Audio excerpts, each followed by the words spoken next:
రాష్ట్ర వ్యాప్తంగా కొనసాగుతున్న ఆర్టీసీ నిరవధిక సమ్మె ప్రభావం ఖమ్మం జిల్లా సత్తుపల్లిలో తీవ్రంగా కనిపిస్తోంది. సత్తుపల్లి ఆర్టీసీ డిపోకు చెందిన సుమారు 400 మంది ఉద్యోగులు, కార్మికులు సమ్మెలో భాగంగా విధులను బహిష్కరించి డిపో ముందు పెద్ద ఎత్తున ఆందోళనకు దిగారు. ఆర్టీసీని ప్రభుత్వంలో విలీనం చేయాలని, న్యాయబద్ధంగా రావాల్సిన 2 పీఆర్సీలను వెంటనే అమలు చేయాలని కార్మికులు డిమాండ్ చేస్తున్నారు. అలాగే యూనియన్లను పునరుద్ధరించి ఉద్యోగులపై పడుతున్న పని భారాన్ని తగ్గిస్తూ యువతకు కొత్తగా ఉద్యోగ అవకాశాలు కల్పించాలని కోరుతున్నారు. ఈ సందర్భంగా డిపో ఎదుట ఆర్టీసీ కార్మికులు, ఉద్యోగులు నినాదాలు చేస్తూ తమ నిరసన వ్యక్తం చేశారు. తమ న్యాయమైన డిమాండ్లు పరిష్కరించే వరకు సమ్మెను కొనసాగిస్తామని హెచ్చరించారు. సమ్మె కారణంగా సత్తుపల్లి డిపోకు చెందిన 60 ఆర్టీసీ బస్సులు, 60 అద్దె బస్సులు డిపోకే పరిమితమయ్యాయి. దీంతో పలు రూట్లలో బస్సు సేవలు నిలిచిపోవడంతో ప్రయాణికులు తీవ్ర ఇబ్బందులు ఎదుర్కొంటున్నారు.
కోసం మేము ఆర్టీసీ కార్మికులంతా రాష్ట్ర వ్యాప్తంగా ఈ రోజు నిరవధిక సమ్మెలోకి దిగడం జరిగింది.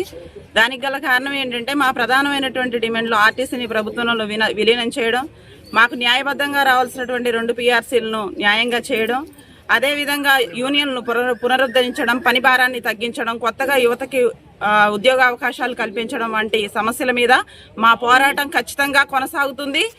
మీరు దయచేసి మా సమస్యలను మానవతా దృక్పథంతో పరిశీలించి మీరు త్వరగా మీ సమ్మె మీద నిర్ణయం తీసుకొని ఇటు మాకు ప్రజలకి కూడా న్యాయం చేయాలని కోరుతున్నాను. కార్మికుల ఐక్యత, కార్మికుల ఐక్యత, కార్మికుల ఐక్యత.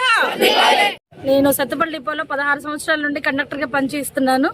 మా న్యాయబద్ధమైన కోరికలు మీరు ఏదైతే మాకు ఇస్తానని హామీ ఇచ్చారో అటువంటి కోరికలనే మీ ముందుంచడం జరిగింది. మేమేమి కొత్తగా గొంతమ్మ కోరికలు కోరడం లేదు. ప్రస్తుతానికి ఏవో తీసుకొచ్చి మాకు అవి కావాలి ఇవి కావాలని అడగట్లేదు. మమ్మల్ని ప్రభుత్వంలో విలీనం చేస్తామని మేము సమ్మె చేసేటప్పుడు మాకు వచ్చి మీరు మాట ఇచ్చిన మాట అది తక్షణమే మీ మాట నెరవేర్చుకోవాలి, ఇంకా ఆలస్యం చేయరాదని. అలాగే కొత్తగా వచ్చే ఎలక్ట్రిక్ బస్సులను కూడా డిపార్ట్మెంట్కే ఇవ్వాలి. ఎంప్లాయ్మెంట్ అనేది పెరగాలి. ఇప్పటికీ సగం కార్మికులు తగ్గిపోయారు.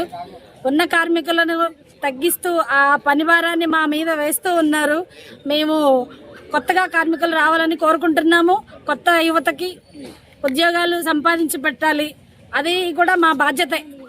నెక్స్ట్ తరాన్ని కూడా మేము తీసుకురావాలి. కాబట్టి మా యొక్క న్యాయమైన డిమాండ్లు పీఆర్సీలు 2 పీఆర్సీలు పెండింగ్లో ఉన్నాయి.